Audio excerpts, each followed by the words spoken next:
Siguro hindi nga sila umabot sa part na to eh. Huwag natin ikakat to. Hi, bestie! How have you been? Good. Where have you been this past month? Sorry, bestie. It's my fault na late yung episode 2 because I got busy with work. I'm sorry. Sorry sa mga kung may nag-abang man dyan. Sa mga subscribers namin, pasensya na. Yeah. Busy 14 girls. subscribers, by the way. That's, wow, 14. Wow! I was expecting Thank 7. you. Yeah. 14. Kung sino man kayong 14 subscribers, thank you. Kasi na extra 7 na yan, I guess. Hello? Yeah. Kasi 7 expected na yung squad eh. So, Yeah. 7. So, kung sino man yung ibang 7, thank you. Thank you. Yeah. So, for this episode, Andy and I prepared some questions because... For this episode, we're gonna talk about Love, dating, romance, relationship. trendy stuff. The first one. What is an instant red flag or deal breaker for you? You know, usually, ang first answer ko sa ganitong question is specific siya, pero like, hindi rude sa waiter or waitresses. Basta hindi sila rude sa mga service people. Yun yung instant red flag ko. Deal breaker din naman yung instant red flag. Yeah. But I mean, aside from yung being rude sa mga service people, yung for some reason kapag pag may TikTok sila, tapos yung posts nila, puro mukha nila, tas puro thirst trap. Yung super vain, pag super vain na, you get what I mean? Pag super vain yung guy, parang palapo sa sockmate, tas puro show ng abs, puro face, puro thirst trap. Nato-turn off ako, I don't know why. I have nothing against them. Tapos I know that video. Yung naglulutas, ginagano yung pinifinger yung pussy. Yeah, that's the disrespectful we allow. Rated R pala to. Instant red flag or deal breaker mo. Instant red flag is kapag meron pa silang connections with their ex. Hindi ko alam kung anong klaseng way. Siguro like every now and then every now and then kamustahan? Okay lang ba yun? For me, kung friends sila, like kunyari same circle of friends, kung good friends naman sila, pero yung kung Kapag wala na inay talaga nila ng kayong connection at all, other than being just exes, you weren't even friends before that, medyo kakabahan na ako noon. By the way, I forgot to mention, Andy is in a relationship right now and I am single since birth. So, itong mga questions na to, yung mga sagot namin from very different perspectives talaga. So, And yeah. personal experience. Para sa akin, yung instant red flag is kapag nag-uusap pa sila ng ex. Yeah. Or yeah. kung sino man yung kanakalandian nila like deeply before. Kasi like, why are you still Yeah. talking? Also, I feel like you can tell naman if their interactions are just really friendly or may halong landi pa. Yeah. So, Counter ba kapag sinabi ko na as long as you tell me the reason why you're still talking to your ex, so that's not an instant red flag anymore. I guess so. Because if he's being honest about it, and he's always telling you yung reason niya na nagipag-usap pa siya. Kung di niya naman tinatago, I don't think it's a red flag. Okay, so instant red flag, talking to your ex and hiding. Because why would you hide it? Exactly. Right, because why would you hide it? Speaking of red flags, bestie, if your partner cheats on you, would you break up immediately or give them a second chance? Pag sinabi kong break up immediately, then I'm a fucking hypocrite. My past partners cheated on me with their exes. I stayed. Kasi nga, actually, magbabago sila. But now, I still don't know. I wanna say I would break up with them instantly, but I know in myself that I wouldn't. Sorry, Marupo and Bobo. It's okay. Ganun. Actually, yan nga yung sinasabi minsan na iba kong friends na ganun talaga pag nagmahal ka. Pero in my opinion naman, well, never pa kasi ako nagka-boyfriend. So, syempre, never ko pa na-experience to be cheated on. I feel like kaya ko na i-break agad. Syempre, iiyakan ko. Pero, I won't give them a second chance. Kasi I also grew up with women like my sister and my mom na very malakas talaga yung loob emotionally. countries, hindi sila masyadong napapadala ng emotion when it comes to relationships, Yes. romantic relationships, especially men. So, the important part talaga, you really have to love yourself first. Hindi ko ka magpapakatanga. Pero gets ko naman yung ibang tao talaga na yung may naghahanap talaga sila ng companionship. So, I Pero don't may blame them hangganan kung talagang, naman, no? yeah, definitely. Like, kapag paulit-ulit ka namang tinatarantado, kasalanan mo na yun. Kasi sabi nga nila, you deserve what you tolerate. I think para sa akin, yung past relationships ko kasi, ngayon na ako Mhm. nagkaroon ng proper men relationship. Yung partner ko, he never really gives me a reason to be jealous. Which is so Mhm. comforting kasi hindi ko kailangan Mhm. takot or like mag-alala Yeah. or whatever because he wouldn't. Yeah. With my past relationship, ang akin lang is, I will not break up with him kapag talking, like what I said, like talking with their ex. I'm gonna like be mad about it and then give them a second chance. But if something happened physically, then Yeah. that's my deal breaker. Sabihin na sa akin na, oh, I'm so sorry. Hindi sinasadya. Anong Yeah. sinasadya? Yeah. Natutulog ka, bigla ka naminger. Yeah. Walang cheating na hindi sinasadya kahit lasing ka pa. So I think Kahit that's lasing ka pa. my deal breaker. Ito, random question, bestie. Is it okay for you to share locations with your partner? Like, for example, sa iPhone, di ba, merong Find My na app. Yeah, so parang you share locations with your partner. Is that okay for you? Yeah, kasi like, ang dami kasing pwedeng mangyari ngayon, di ba? Yeah, exactly. Ang daming like, nakikidnap kahit matanda na nakikidnap pa din. I don't mind. Actually, ngayon kami ni Vic, magka-share kami ng location. Ayaw niya actually kasi sabi niya sa akin, sabi ko sa kanya dati, bakit ba ayaw mo mag-share na ng location? Kasi gusto niya na parang sasabihin ko sa kanya, kunwari pag umalis ako, sabihin ko sa kanya kung nasan ako, like nandito na ako, nakarating na ako, paalis na ako. Para sa kanya, hindi yun controlling. Para sa kanya, gusto niya malaman kung nasan ako just in case bigla akong hindi mag-message. Alam niya yung last place. Yeah, kung exactly. nasan ako. So sabi ko sa kanya, bakit hindi lang kami yung Life 360, not on head. Not on Yeah. Not sponsored. Yeah, yung Life 360. Sabi ko, ba't di na lang tayo mag-Life 360? Hirap na nga daw siya mamili ng regalo sa akin. Tapos malalaman ko kung saan pa siya bibili ng regalo. So, makukulaan ko kaagad. That makes sense. You know? Tapos like, oh, okay. But never in my life, when he said no, inisip ko na maybe he's gonna cheat on me. No. And then ngayon, magkasama na kami kasi nga, sabi niya, baka daw kung mawala ako or matangay, at least alam niya kung saan Lalo na sa mga concert. Yeah. I think it's okay. It's not bad. Pero kapag sinabi na, I wanna know where you are all the time, then that's Yeah, a that different yung story. medyo stalkery na yung controlling. Yeah, gets. How about you, bestie? Is that okay for Yeah, you? I'm totally fine with it. Actually, may nakaaway akong nung may TikTok pa ako. Nakaaway ako minsan sa comment section kasi parang it's a post about sharing location. Tapos minsan napapa-comment ako kasi 'di ba the video is about sharing location. Tapos sabi ko, my family does it all the time. We all share locations with each other. Syempre kung nyari kung may romantic partner ka, kung ayaw niya, edi wag, di ka naman pipilitin. Pero ako, I would rather share my location. So, just in case of emergency, hindi naman dahil controlling. Gusto ko, alam ko kung nasaan ka, baka mamaya na. It's for emergency. So, may nakaaway ako sa comment section kasi nga, yung mga Amerikano, super sensitive with their privacy. Iniisip nila, parang stalkerish na agad yun. Tapos, parang controlling. Yeah, yung mga American talaga. So, yun, mga American nakaaway ko. Tapos, sinasabi pa sa akin, per English nila sinasabi. They were like, so, alam ng family. So, yung location mo, nakashare din sa family mo. Alam nila kung nasaan ka every minute of the day. Parang gumagano pa siya. Sabi ko, yeah. Because if I get kidnapped or something, especially in this country, especially when I'm commuting at night, of course, they have to know where I am. Exactly. And it's for safety nga, di ba? And as a woman, di ba? Yeah, so I don't really mind sharing location.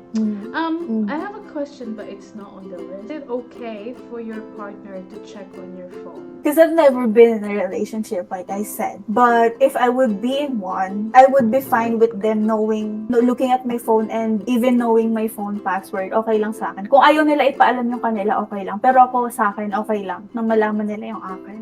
Yeah. Kasi wala naman akong tinatago. And kasi kung magkakaroon man ako ng relationship, relationship, it would be with someone that I trust wholeheartedly. So, kilalang kilala nila ako. I will tell them everything about myself. So, like, wala naman ako First date. itatago. So, pero I know na sa ibang relationship, medyo complicated. Yeah, yung privacy nga. Okay lang sa akin, pero kung kunyari sila ayaw nila, it's fine. Hindi ko naman iisipin agad na may tinatago or may kausap na girl. It's fine. How about you, bestie? It's fine as well. Kasi Mhm. if they wanna open my phone, they okay lang. Like, si Vic, alam niya yung password ko. Alam ko din yung password niya, but we never really like sneak into each other's phone. Mhm. But if he asks for it, then I will just give my phone. And also another reason, like hypothetical scenario. Kunyari, you're busy working, tapos biglang may tumatawag sa'yo, may nag-text. I would tell my partner, open mo phone ko, replyan mo. Ganon. Yeah, Kasi no, busy ako. same.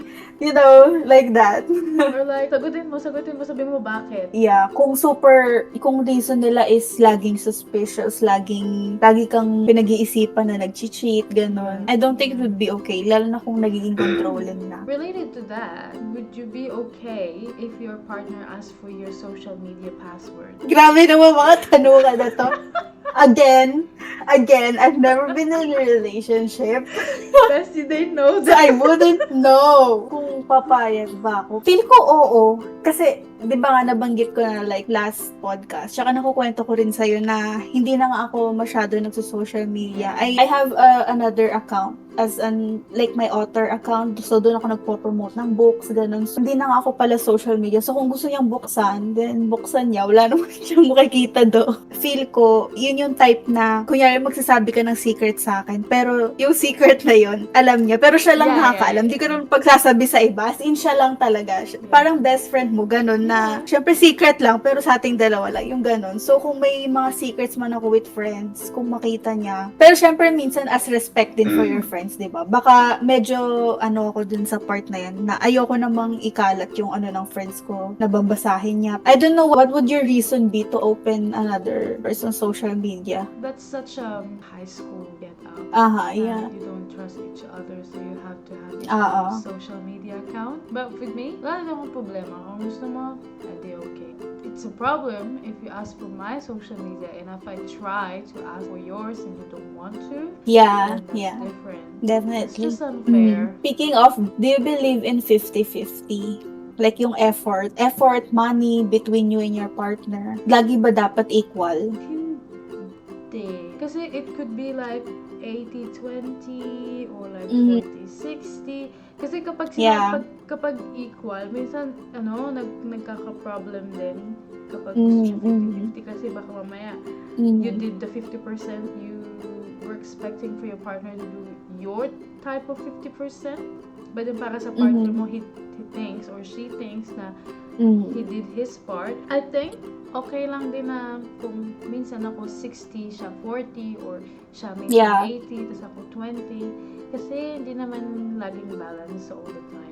How about you? Yeah, even sa friendship, since yun nga lang yung experience ko sa friendship, yeah, sa mga best friends. Yeah, ganun din. I was just about to say na hindi nga laging 50-50 kasi you're still individual people and sometimes you go through things. So sometimes kailangan may isa sa inyo na mag-sacrifice just for this moment. Tsaka lagi nga kayo magko-compromise. We should not expect something in return right away. Like for example, Yeah. if you say like, oh, I did 80 this week, Mhm. you need to be doing the 80 next week. I think Yeah. it depends on the situation. Yeah. Like we're just like compromising. Pero syempre, wag naman naabot sa point na lagi na lang ikaw or lagi na lang siya. What if you have a different belief in religion and politics? Siguro depende sa religion kasi 'di ba? Ayoko na akong banggitin. I have nothing against these religions, pero as I grew older kasi medyo hindi na ako masyadong naniniwala sa religion eh. Kung makadate ako kunyari ng yung religion niya, iba kasi yung paniniwala nila. Na kunyari pwede silang mag-asawa ng more than one. Eh monogamous ako. Siguro kung magka-clash kasi yung beliefs nyo, I don't think it's a good idea to be together with someone na who doesn't meet the same values that you have, especially din sa politics. Kasi feel ko dun mo talaga makikilala yung isang tao on the way they look at the world, the way they think how other people should be treated. Big deal sa akin yun. Kapag magkaiba kami masyado ng values in life, hindi kami magmamatch. How about you? Actually, kapag open naman yung isang tao, kahit siguro hindi kami same ng values, kung open siyang like makinig, try to Yeah, that's understand my point of Mm. view, I would accept it. Yeah, same. Yeah, because si Vic doesn't really like believe in religion. He's more into like a science. And I pray every night. I just pray every night because I grew up praying. At first, he was like, parang siguro like he asked me like, oh, why do you pray? And sabi ko lang sa kanya, because I grew up praying. Wala namang mawawala sa akin. Kung hindi ako mag-pray, wala din mawawala sa akin. Yeah. But then I grew up doing it. Yeah. So, Yeah, there are certain things naman talaga na like he can do but he can do that you can't, or you can do that he can't. Open din ako sa ganun. Like we don't have to always have the same belief. Pero pag kunyari lumalagpas na siya sa morality, or like yung sinabi ni Erwan Yusuf, yung about nung tinanong siya kung magfi-friendship over ka ba kung yung politics, magkaiba kayo na ano sa politics. I agree with what Erwan Yusuf said. Na basta kapag it's teeter in between the morality line, dun lang ako talagang hindi mapapayag na like over na talaga. Pero kunyari mga ganyang simple beliefs lang na Catholic ka siya, hindi. yeah. Open pa rin naman ako sa ganyan, yeah. Yeah, ako din. As long as they're open and willing to listen, I Mhm. don't have any problem with it. This feels like a jump sa mga recent questions. Pero what are your thoughts about marriage and having kids? Actually, I can relate that to the previous question. I don't mind. I want to have 4 kids. You want to have one? And I said no. I'm open to it. Maybe like later on. Because I don't think I'm ready right now. Also, i-connect ko lang yung question a while ago. Yung nga, si Vicky doesn't really believe in religions. So we talked about baptism. Bibinyagan daw ba yung anak namin? Tapos sabi ko, yes. Sabi niya, okay. Sabi ko, is that okay? Sabi niya, yeah, I don't have a problem with that as long as we don't have to go to church every Sunday. I'm not gonna go to church every Sunday as well. But I would love my kids to grow up Believing in God. believing in something. And he said he would allow That's me true. to do that. Yeah, compromise. C-O-M promise. How about you, bestie? I don't know if this will ever change kung magkaroon man ako ng partner. Pero right now, I don't wanna have a kid at all. I guess that makes me selfish. Kasi nga sa dami ko ng pamangkin, nakaranas na akong mag-alaga at every stage of their life. From infant to toddler. And also, I see sacrifices they make. And I'm too selfish to make those sacrifices. I don't wanna lose my sleep taking care of an infant. And also, ang hirap isipin financially. Pag-aaralin mo hanggang college. Tapos, okay na ako sa aso ko. Pero ayoko rin dumaan sa pregnancy. Takot na takot talaga ako manganak. Kasi nga yung mother ko, di ba, she died giving birth to me. So feel ko baka mangyari din sa akin. So, at saka ang daming changes na mangyayari sa katawan ng babae talaga. It's so much risk. Every surgery is a risk. Lalo na yung pregnancy. Super risky talaga. So I don't wanna risk it. Kung mag-aanak man ako, mag-a-adapt ako. Tapos hindi yung baby pa lang. Yung medyo toddler na ganon. Para hindi na ako dumaan sa face na nagpupuyat lagi. Yung gusto mong i-skip na part, yung mga anak. Gusto ko lang matry test. May have the baby and then magically mawawala yung baby sa tiyan ko. And then nasigigaan ko lang. Parang sa Sims, nasa crib na yung baby. Iikot ka lang ng gano'n. Tapos natanong lang ako ng saglit, tapos nandiyan na yung baby sa tabi ko. Yun lang yung gusto ko. Ang dami ko na nakasing narinig na stories from all the women in my family na ang sakit talaga ng labor. Yung tuturukan ka pa lang ng anong tawag doon? Yung malaking Epidural. injection sa likod, epidural. Mas masakit daw yun kaysa yung mismong panganganak. Oh, yeah. But then, sabi naman nila, sometimes they beg for it because once na natusok na yun sa'yo, you don't feel anything. Yung sister-in-law ko, pagkaturok daw ng epidural, nahimatay siya kasi ganun kasakit. Pero at least wala na siya naramdaman after. It is talaga. And I cannot go through that. Yun lang din yung kinakatakot ko about having a family. Kasi yung mama ko naman, lahat kami C-section. So imagine like, tatahiin 3 beses. At tinahi na siya like 3 layers. And then bubuksan ulit. And then tatahiin ulit. So, I'm still thinking about how to make the baby disappear and just appear beside me. But yeah, also kasi I don't think you are selfish na sasabihin mo na you don't want kids. Kasi hindi naman lahat ng tao gusto magkaanak. And yes, Mm. mahirap yun. Kasi merong Mm. iba na nag-aanak but then it turns out they can't really Yeah. bring the baby up properly. Yeah, that's So, true. that's more selfish. Na gusto magkaanak pero hindi mo kaya alagaan yung bata. I think that is selfish. That's true. Have another one here. If we have an argument, are you the type of immediately have a confrontation or have space first before talking or not talk at all? You answer that first. Okay. Since you're the one in a relationship. I think there's a really big difference if you're in a relationship with the same sex and an opposite sex. For me, ha? Baka sabihin nyo, no, it's just the same, blah, blah, blah.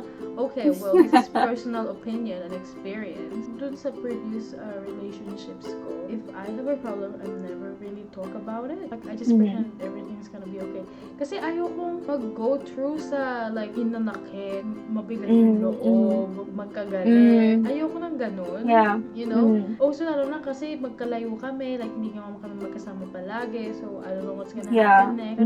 Yeah, Also, that's the true. fact na that person will probably cheat on me while we're on a fight. So, I would just choose not to say anything. If we talk about it, then we talk about it, but I always cut it short. Also, like, if I try to seek out, they don't really listen to me. So ngayon, I'm in a very, very nice relationship. Very good relationship. I actually love my relationship with him. Kasi he encourages me to talk and communicate.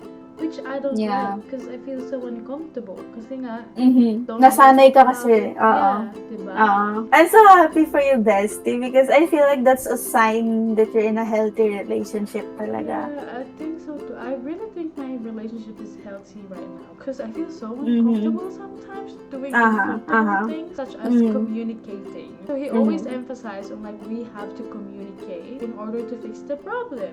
Kasi kung hindi na pag-uusapan, walang ma-fix. Time goes by, natututo na akong makipag-communicate ng maayos. Do you feel better afterwards?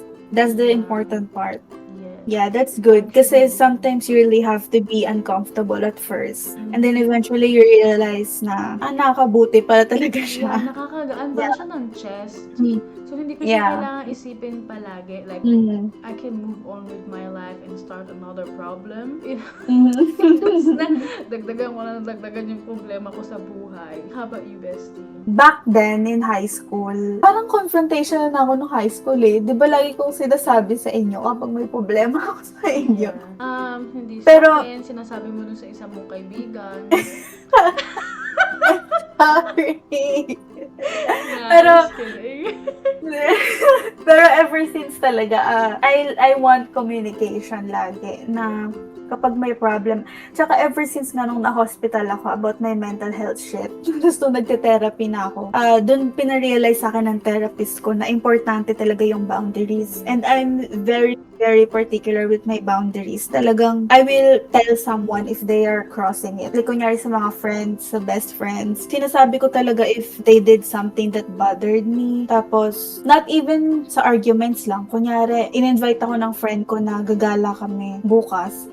Pero all of a sudden, I'm like mentally not ready. I'm mentally unwell. Sasabihin ko lang yung totoo na, sorry kung hindi ko talaga kaya today. Ayun, I'm always just being honest. And kung kunyari argument siya, I think I will take a moment to like gather my thoughts and calm my emotions. Kasi kapag masyado kang nagpadala sa emotions, baka lalo lang lumala yung argument. Yeah. So, I would think about it first, ruminate about it, and then dun lang kami mag-uusap. But again, in terms of romantic relationship, this is again hypothetical kasi nga I've never been in one. Yes. But if I would be in one, this is what I would do. You know what? Yung sinabi mo na you nag-ready ka bago mag-usap. When I was trying to get used to communicating, bago ako mapag-usap, I asked, can you give me like a breather? And then mas tina-type ko siya and then I will talk so that I can collect all my thoughts and then just to the person and be like, so babasahin ko sa'yo to kasi I think it's easier for me to say it, you know, rather than like coming from my mind. So that actually really helps. That's good. Yeah. Kailangan talaga ng mag-take ng moment. Yeah.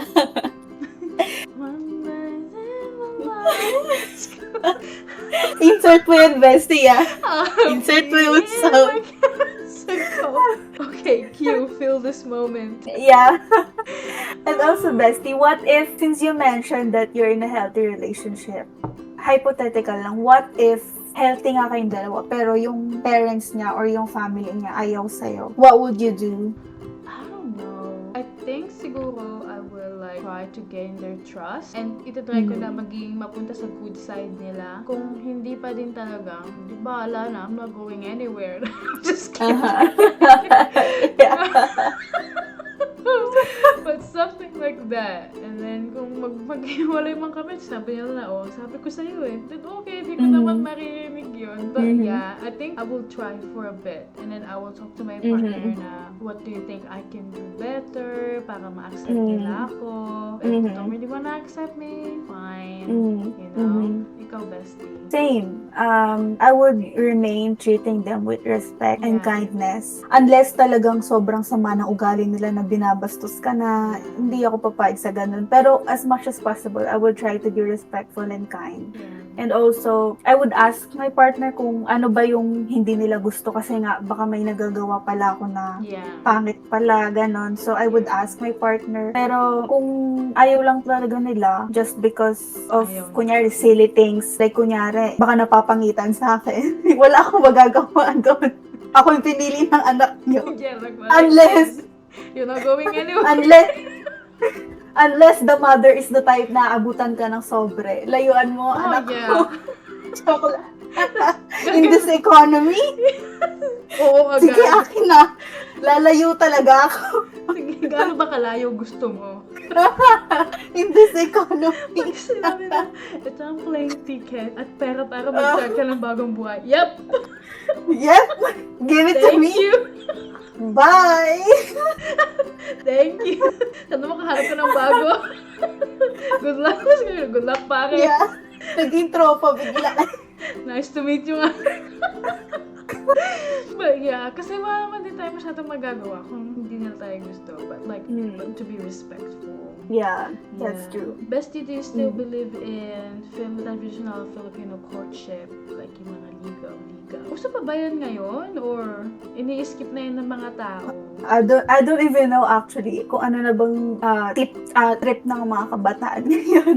Pero para sa akin, mas bet ko yung daytime ng mga Americans or not even just Americans, I guess. Pero yung Like, magkikilala get to know talaga each kayo other, yeah. sa isa't isa, yeah, getting to know each other. Kasi pagligaw, parang, di ko alam. Parang may pressure kasi sa panliligaw na ano eh. Kailangan mo mag-yes, ganon. Or it's too formal, I guess. Parang, it's too formal for me yung panliligaw na, yung mga So traditional old ano. school. Mas gusto ko yung talagang genuinely getting to know each other. Yeah.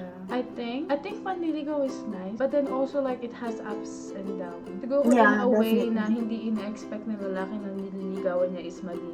Yeah. The ugly part, I guess, is parang ina-expect ng lalaki na mag-yes ka. Tapos Yeah. minsan pag hindi ka nag-yes, parang sila pa yung galit na pinaasa mo kasi ako, ganyan. Exactly. I think Mhm. yung panliligaw na part is, yun nga, it's a good thing if Mm. alam ng lalaki na it's about for her Mhm. to say yes, Mm. but also like Mm. not expecting. Pag nililigawan ka kasi, talagang ipapakita niya na maayos siya. That's true. Like, That's gagawin exactly. niya lahat para lang mapasagot ka niya. Then Mm. once na masagot mo na yung tao, Yun Biglang di makikita pala yung- gano'n. Lang 360 yung ano eh, yeah, ugali. iba pa yung Yeah. ugali, ang pangit ng ugali. Mm. That's a big no-no. I think I like the getting to know each other part as well. Also, wait, Mm. another thing with manliligaw, minsan, yung ibang lalaki, tatlong babae ang nililigawan, at kung sino yung mag-yes, then sila yung pupunta. More chances of winning. Aba. Love Island. Exactly. And then, magagalit sila kapag yung babae nililigawan nila is nagpapaligaw din sa ibang lalaki. Again, panliligaw is different from being in a relationship. Yeah, Niligaw mo yung yeah, babae exactly. doesn't mean that you guys are in a relationship. Siguro kasi ngayon parang halo na siya eh. May mixture na ng dating ng Americans and yung traditional Filipino ligaw. Yeah. Parang mixture na yung ano ngayon eh. Kapag sinabing nanliligaw ka, that means you guys are dating or getting to know each Yeah. other. Dito sa New Zealand, of course, hindi uso manliligaw. Kahit yung mga Filipino Mhm. dito, hindi na nanliligaw. Mhm. So they go straight to dating. Which is not too bad as well. Kasi kahit sa dating scene, may mga tao din na they date different people and then mag-i-stay sila sa isang tao Yeah. na they connect with. But then also, Yeah, I like, think, it's fine. yeah, that's true. I think that's normal nga for them. Kaya nga kunyari nagde-dating app ka, you talk to different people, and then you only stick with the one that connects the most with Yeah, you. Speaking of but- bestie, yeah. this is not on our list, but would you have sex on a first date? No. Kasi, no, kasi before I do that, I have to build a relationship with someone. I cannot just go sleep with yeah. everyone I meet. I don't know how to do. Yeah. Even though kahit casual, hindi ko gagawin like we're casual, we're gonna sleep together, and then we do it on the same night. I have to like build relationship and trust to make sure na hindi mo ko papatayin anytime soon. Let's give you like Yeah. 2 weeks trial na mag-uusap Yeah. lang tayo and lalabas. Yeah. How about you, bestie?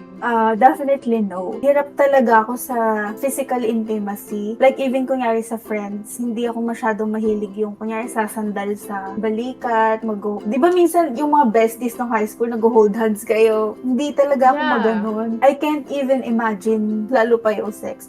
And also, I don't know kung naalala mo pa, bestie, di ba nakwento ko I'm not gonna mention kung sino tong guy na to. Kilala niyo naman. Yung first kiss ko, di ba? Do you remember? No! Remember, chinat ko to sa GC. I don't wanna say kasi kung saan and kung sino. Yes! Yes! Oh my God! Do you remember now? Yeah.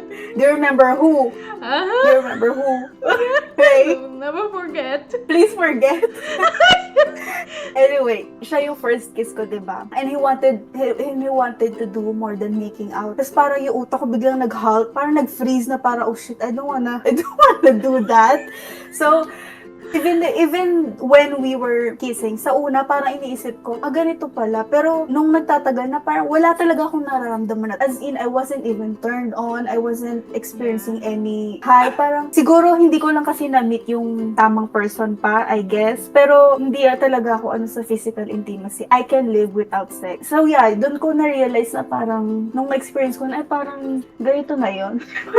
it doesn't feel exciting or Yeah. siguro hindi ko lang talaga na-meet I pa yung think right iba, guy. ano, Pero, depende sa tao na hahalikan mo. Thank you. punta na natin. reminding me. Binanggit ko lang just so I can mention na I'm not that much into physical intimacy. Yeah. I think depende nga yun sa tao. Kasi yung sa akin, the reason why I can't and I have to build a relationship first kasi I wanna know their attitude. Kasi hindi na ako hindi na ako natu-turn on sa body. Plus natu-turn on ako sobra sa sa like kung paano kumana yung utak mo, paano ka magsalita, paano ka makipagsalamuha sa ibang tao, ganon. Mas natu-turn on ako sa ganon kaysa sa katawan. Same. Yan nga rin yung sinasabi ko sa best friend ko na, kunyari, I find someone attractive. Hindi usually sa mukha hindi usually din sa katawan. More on the vibe that they give off. Yeah. Kahit hindi ka conventionally attractive, pero yung vibes mo, parang yung personality mo,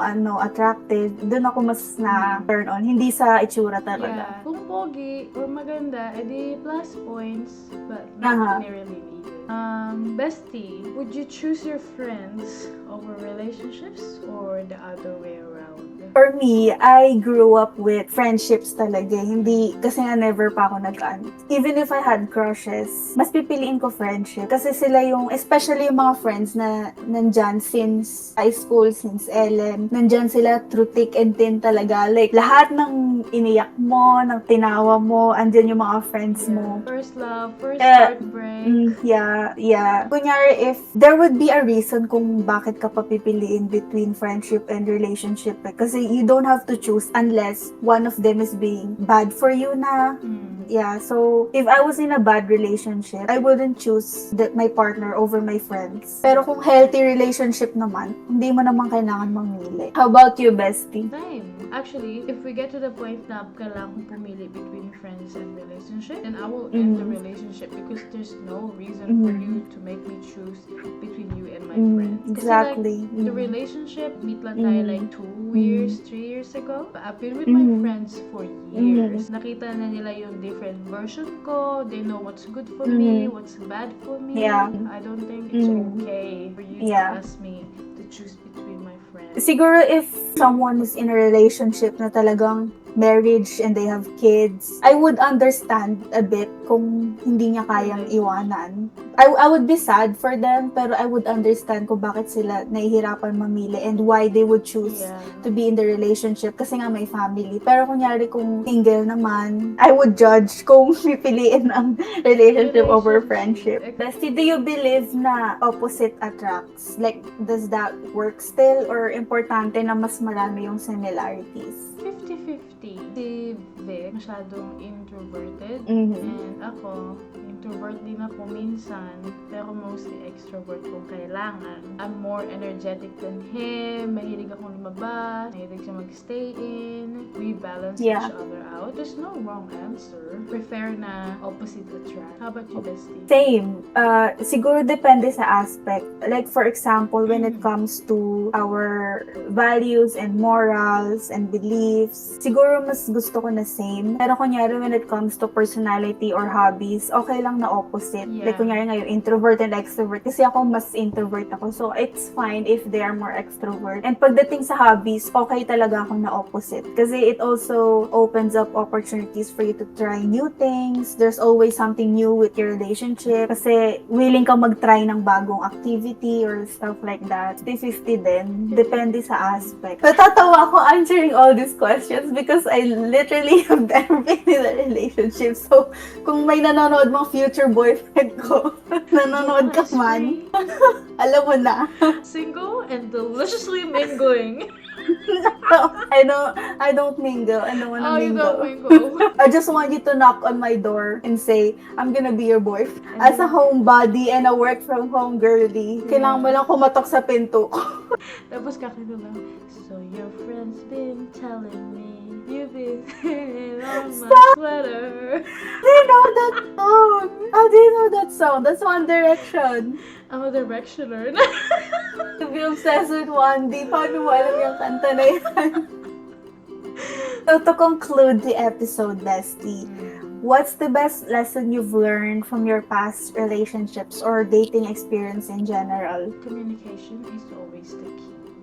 It sounds so like cheesy, Mhm. but it's true. It actually helps the Mhm. relationship. Pares kayo nag-evolve, and then mas nakikilala nyo pa yung isa't isa much better kapag nag-communicate. So I think it's really Mhm. important, the relationship yung communication. Mhm. How about you, Bessie? I know, never had a relationship before, but That's why based on sobrang different ng sobrang mga different ng naririnig mo. perspective natin. I've tried dating apps din naman, syempre. Pero one thing I learned talaga is parang okay na pala ako na maging single. Kasi I've seen and heard a lot of stories. Syempre may mga happy stories naman. Pero ang dami kasi nung mga, you know, the negative side. Yeah. All those sacrifices, all those pagpapakatanga. And also yung experience ko nga with men, kasi I've tried dating apps na rin. It's kind of like becoming saturated or never pa ako nakahanap talaga ng who wants the same thing as I do. Talaga lahat puro sex lang agad hanap. Like it's so exhausting and tiring. And also I really value kasi my personal and private space, especially homebody nga ako. So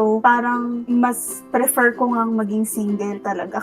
Kung magkakaroon man, di okay. Pero kung wala, okay lang din. And kasi 'di ba nung high school, curious ako kasi lahat kayo may mga girlfriend, may mga boyfriend. Parang curious ako isipin siya, ano kaya feeling ng ganun? Pati sa college, parang naisip mo, ano kayang feeling magkaroon, ganun. Pero habang tumatanda ako, parang na-realize ko na I just really value myself a lot. Siguro hindi pa ako ready sa mga sacrifices or I don't know kung dadating man. Pero kung hindi, it's also fine. Yung mga nakikita ko kasing parang I don't wanna go through that. Yung mga nag-iiyakan, I'm just happy being alone. That's the most important thing that I learned, that you really have to enjoy your own company. That's why it's ironic that we're talking about dating and relationships. Pero ang natutunan ko is you really have to enjoy your own company and love yourself. And wag ka magpapakatanga talaga sa lalaki. Wag talaga. Yeah. Marami pang tite sa mundo. Yeah. And Pepe. Because it's June. Happy Pride Month. That's it for our episode for today. Try to keep it short, guys. We couldn't. But according to our recording, it's been 1 hour and 40 minutes. So, we try to keep it short. Kasi yung main views namin, like sa statistics, pinaka nagtagal is 7 minutes. Ano yun? Ano ba naman kayo? Manood. Gawin nyo naman Pakinggan nyo 14 naman ang minutes. buo. Hindi nyo Kahit ba kalahati 40 man lang. 20 minutes na Sorry lang na. yun. Nagdadadalan kasi. Pasensya na.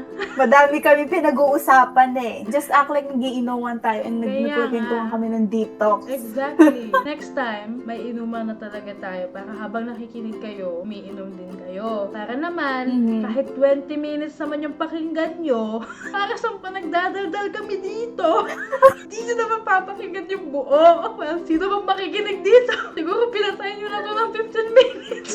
Siguro hindi nga sila umabot sa part na to eh. Dapat pala sa first part tayo Huwag natin ikakat to Kailangan marinig Hindi nila mo to. ikakat. Kailangan makinig kayo.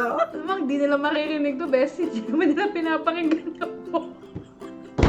Hindi naman natin kailangan. May squad. Ang dami-dami nyo. 7 minutes lang. 1 minute per person sa squad. Kaya nga, hindi naman Siguro naman yung ito ginagawa 7. para sa pera. Ang dami-dami sa squad ni isa. Walang nakapanood ng buo. Kung tigda 10 minutes sana kayo, nakanood na kayo ng isang buo at kalahati. Di sana may sponsorship na kami ng Life 360 ngayon. Kaya nga, sa huli ng podcast, may nagreklamo. Ito yung end credits natin. Anyway, so that's it for our episode today. Sana may mapulot kayong aral. Pero alam ko, ang habol niyo lang talaga is chika. Sana may napulot kayong chika. Hulaan nyo na lang kung sino yung mga pinag-uusapan namin. Squad lang ang nakakaalam. Blind item sa first kiss ni Bestie. Mali. Okay. Char.